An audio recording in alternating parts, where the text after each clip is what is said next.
What do red hair and vampires have in common? At first glance, it might sound like the setup for a joke, but the answer is actually rooted in some of the oldest and most fascinating myths of the ancient world, in ancient Greece. A lot more than you might think. The connection between fiery hair and the supernatural goes back thousands of years, to a time when myths and legends shaped how people saw the world around them. In ancient Greece, having red hair wasn't just unique, it was downright suspicious. Redheads stood out in a crowd, and in a society where conformity was valued, being different could be dangerous. Believe it or not, some Greeks thought redheads were doomed to come back as vampires after they died.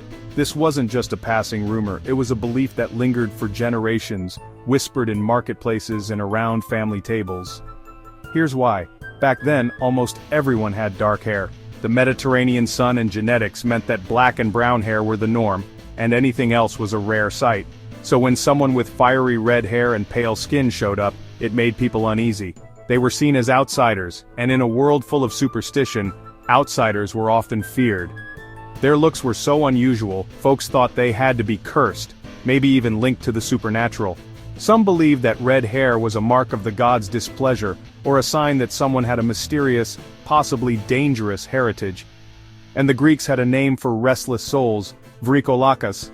These weren't just ordinary ghosts but beings that haunted the living, unable to find peace. These were basically the OG vampires, undead creatures who would rise from their graves and feed on the living. The fear of vrikolakas was so strong that people sometimes buried their dead with stones or stakes to keep them from coming back. Guess who topped the suspect list? Redheads.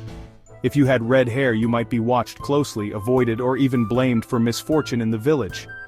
But the mystery didn't stop in Greece. As stories traveled across borders, the suspicion of red hair spread throughout Europe, blending with new legends and fears. Centuries later, in the Middle Ages, people still whispered about red hair being bad luck. In some places, redheads were even accused of witchcraft or being in league with dark forces.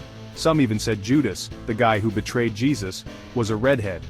This idea fueled even more suspicion and prejudice, making life difficult for those with copper locks. Was it pure coincidence, or did the legend just keep growing, passed down from one generation to the next, each time gaining new details and darker twists? So is red hair a sign of rare beauty, or an ancient curse?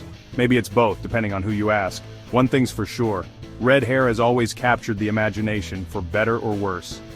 Hit subscribe for more bizarre history, and share this with your redhead friends. Who knows what other secrets the past is hiding?